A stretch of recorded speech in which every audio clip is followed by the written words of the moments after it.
Nunca pensé que un mensaje enviado por error cambiaría mi vida, pero así empezó todo. Era una tarde cualquiera, una de esas que se desdoblan iguales a sí mismas, el cielo con una luz tibia, el ventilador marcando un ritmo cansado, la ciudad moviéndose allá afuera con su ruido de fondo que ya ni percibes. Estaba revisando mi teléfono, sin prisa, saltando entre notificaciones que no pedí y conversaciones que no necesitaba continuar. Entonces apareció una nota de voz de un número desconocido, un pequeño círculo vibrando como si fuera una pregunta que llegaba desde otro lado del mundo. Dudé. La curiosidad venció al hábito y la abrí. La voz era de una chica.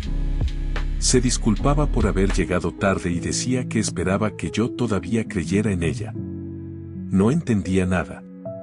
No sabía quién era, ni por qué me hablaba con esa intimidad. Pero su voz tenía algo que no quise ignorar, un cansancio honesto, una grieta que dejaba pasar luz. Había pausas como si se hicieran espacio entre lágrimas o respiraciones profundas. Sentí, de forma extraña, que la voz estaba sentada conmigo en ese cuarto, pidiéndome un minuto de atención genuina en medio del ruido. Le respondí con un mensaje breve y claro, le expliqué que se había equivocado de número. Ella contestó agradeciendo, con una risa nerviosa que parecía sostener vergüenza y alivio a la vez. Lo siento, de verdad. Fue un día largo, escribió. Pensé que ahí terminaría todo, que ese pequeño cruce de caminos se disolvería como un chispazo sin destino. Pero no terminó. Esa misma noche volvió a escribir, perdón, solo necesitaba hablar con alguien. Hoy ha sido un día difícil. Vi el mensaje y sentí el impulso natural de mirar hacia otro lado, de cerrar la puerta que mantenía organizada mi soledad. Pude haberlo ignorado, pude haber puesto el teléfono boca abajo y dejar que el silencio hiciera su trabajo. No lo hice. Respondí, estoy aquí, ¿qué pasó? Esa frase, breve y sencilla, fue el primer hilo que nos conectó. Los días siguientes empezaron a llenarse de palabras compartidas. No hablábamos de cosas profundas al principio, no era necesario. Ella contaba que su trabajo le exigía más energía de la que tenía, que a veces la oficina parecía absorberle el sol de adentro. Yo decía que mi rutina se había vuelto automática, que comía lo primero que encontraba y que me dormía con música para no escuchar mis pensamientos. Intercambiábamos fotos de cafés de esquina, listas de canciones que nos abrazaban por dentro, detalles mínimos que construían un puente. Lo extraño fue cómo esa presencia invisible se volvió familiar. Era como reencontrar a alguien que había estado conmigo en otra vida. Empecé a esperarla, su primer mensaje de la mañana, su ya comiste, su te envío esto porque sé que te gustará. Y cada noche se cerraba con un descansa, como si ese gesto pequeño contuviera una manta para la mente. Un día me dijo, ¿te das cuenta de que hablamos más que muchos amigos que se ven todos los días? Me reí, pero tenía razón. Lo que me sorprendía no era la frecuencia, sino la naturalidad con la que nuestras vidas empezaban a caminar al ritmo del otro. Sus silencios no eran incómodos, se sentían como cuerdas flojas que dan confianza. Sus palabras no venían con prisa, eran pequeñas piedras colocadas con intención para marcar el camino. Tardamos semanas en atrevernos a vernos. Elegimos un parque amplio, con árboles altos que hacían sombra sobre los caminos. Yo llegué temprano, caminé un poco para soltar los nervios, me senté en una banca y conté las hojas que caían. Ella apareció unos minutos después. La vi acercarse, y su sonrisa me desarmó.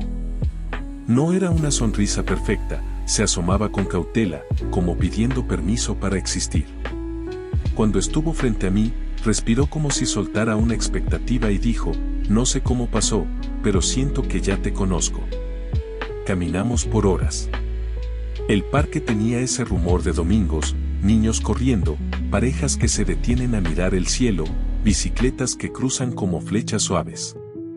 Hablamos de miedos, de sueños difusos, de errores que no terminan de doler porque ya han enseñado algo. Ella me dijo que a veces sentía que su vida era un traje prestado, que buscaba momentos que la hicieran sentir en casa, aunque fuera por minutos. Yo hablé de las veces que me escondí detrás de la rutina, de cómo había aprendido a no pedir, a no esperar, de cómo su voz inesperada había sido una grieta amable en un muro que creía necesario. Nos encontramos tantas veces en lo que se perdió y en lo que todavía queríamos recuperar, que el tiempo empezó a parecer un hilo largo sosteniendo una única conversación. Lo que más recuerdo de ese primer encuentro es una frase que dijo cuando el sol se inclinaba hacia el poniente, rompiendo el cielo en naranja y azul: gracias por responder un mensaje que no era para ti. Me quedé callado un segundo, y pensé, con una claridad suave, tal vez sí era para mí. Tal vez hacía falta equivocarnos para llegar hasta aquí. Nos vimos más veces. El mundo se fue llenando de escenas pequeñas que ahora tienen un brillo distinto, un café demasiado amargo que nos hizo reír, una lluvia inesperada bajo la cual caminamos sin buscar refugio. Una película que ninguno quiso terminar porque las conversaciones habían empezado a ser mejores que cualquier trama. Aprendí que su risa tenía un ritmo íntimo y que sus manos, cuando hablaba, dibujaban gestos en el aire como si suavizaran sus palabras. Ella aprendió que mis silencios eran puertas, no paredes, y que cuando miraba hacia el suelo no era porque me apartara, sino porque buscaba cómo decir sin esconderme. Hasta que un día, en una esquina cualquiera, el semáforo en rojo puso una pausa en el mundo. Estábamos hablando de algo sin importancia, de una lista de compras quizá, y ella tomó mi mano con una suavidad que parecía un acuerdo silencioso. El tráfico avanzó, la luz cambió, y yo sentí que todo se detenía en un segundo. Me alegra haberte encontrado así, susurró, como si ese así resumiera el trayecto completo, los errores, las casualidades, las decisiones que parecen pequeñas. Desde entonces seguimos caminando juntos. No por destino, no por casualidad. Por elección. Elegimos escribirnos incluso cuando el cansancio se hace grande. Elegimos buscarnos en las mañanas que no traen ganas. Elegimos decir cuando duele y también cuando la alegría salva. Elegimos volver cada noche a esa conversación que ya no necesita que el mundo sea perfecto. En la suma de días, aprendimos que el futuro no es una promesa lejana, sino un tejido de gestos pequeños sostenidos con paciencia. A veces pienso en aquella primera nota de voz y me pregunto cuántas vidas se rozan sin saberlo, cuántas puertas se cierran antes de tiempo, cuántos me equivoqué podrían ser el comienzo de algo verdadero. No creo en señales escritas en el cielo, pero sí en la honestidad que se reconoce aunque llegue envuelta en un error. Hay mensajes que no tienen destinatario hasta que uno decide escucharlos. Hay voces que nos encuentran porque nos animamos a abrirles paso. Porque a veces, lo que parece un error, es la única forma que tiene la vida de ponerte frente a la persona correcta. Y uno aprende, con un pudor sereno, que no todo está calculado y que los encuentros importantes suelen disfrazarse de accidentes. Tal vez por eso ese primero la tuvo el peso de un puente, tal vez por eso cada tarde abierta en el parque sigue brillando como si fuera la primera. No sé si el mundo alguna vez se ordena. Sé que esa equivocación nos llamó por nuestro nombre y nos ofreció un lugar donde quedarnos. Y hoy, cuando el semáforo vuelve a ponerse en rojo, su mano encuentra la mía como si repitiera una certeza: no somos destino, no somos azar. Somos elección. Y elegirnos, aun cuando el día es difícil, sigue siendo la manera más clara de creer. Eso es todo, amigos, espero les gusten mis historias, no olviden suscribirse, dar me gusta y compartir para que YouTube lo recomiende a otras personas. Nos vemos la próxima.